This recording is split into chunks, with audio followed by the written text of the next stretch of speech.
રાજુલામાં Gayatri travels મનીષભાઈ ત્રિવેદી, એમના સૌના દર્શિતભાઈ ત્રિવેદી વર્ષોથી ભારતમાં નાના મોટા જેટલા કાંઈ તીર્થસ્થાન હોય છે એની સૌને યાત્રા કરાવે છે અને સક્સેસફુલ એનું આયોજન હોય છે. એ આજના મહાકુંભના જે યાત્રા પ્રવાસ છે એની ઉપરથી આપણે જાણી શક્યા કે 3 લક્ઝરી બસનું બુકિંગ થઈ ગયું છે. જાફરાવતી અને રાજુલાના પુણ્યશાળી આત્માઓમાં આવ્યા છે. ને આજે મારો જન્મદિવસ છે. હું છું શિવભક્ત દીપક ઠેકેદાર. આજે મારો જન્મદિવસ છે 24 જાન્યુઆરીએ. ને અમારા મનીષભાઈ ત્રિવેદી ગાયત્રી ટ્રાવેલ્સના માલિક છે. આ લોકોને 3 પેઢીનો અનુભવ છે.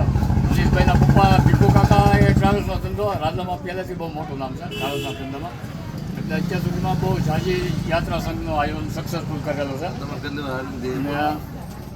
મનીષભાઈ પોતે નવરાત્રિની એટલી ઉપાસના કરે. નવરાત્રિ ચૈત્ર મહિનામાં અને આસો મહિનામાં આવે ને, બહારનું કહેવાય ઘરનું કાંઈ નહીં ને નકોડા ઉપવાસ એકટાણા કરે, ઉપવાસ કરે નકોડા, એટલી એના ભક્તિભાવ છે ને.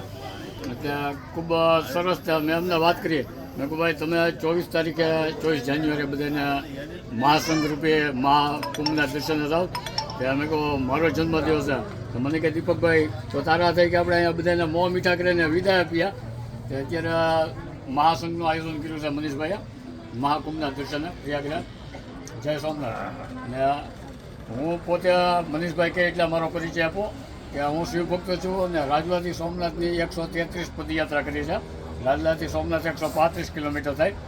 ને ગયા શ્રાવણ મહિનામાં હું ચાલીને સોમનાથ જતો હતો એટલે મનીષભાઈ સોમનાથ એની ટ્રાવેલ્સ લઈને આવતા હતા. રસ્તા મને જોઈ ગયા, એને પોતાની ટ્રાવેલ્સ ઊભી રાખી ને બધા યાત્રાળુઓને હારે એ પોતે મીઠાઈ રાખ્યા. ત્યાં લાડવાનો 52 કિલો બધા જેટલા યાત્રાળુ હતા ને 50 વ્યક્તિ બધાને કીધું કે એક લાડવા કે દીપકભાઈના ખવડાવો કે મોં મીઠા કરાવો. એટલે મને મજા લાવી દીધી. જય સોમનાથ.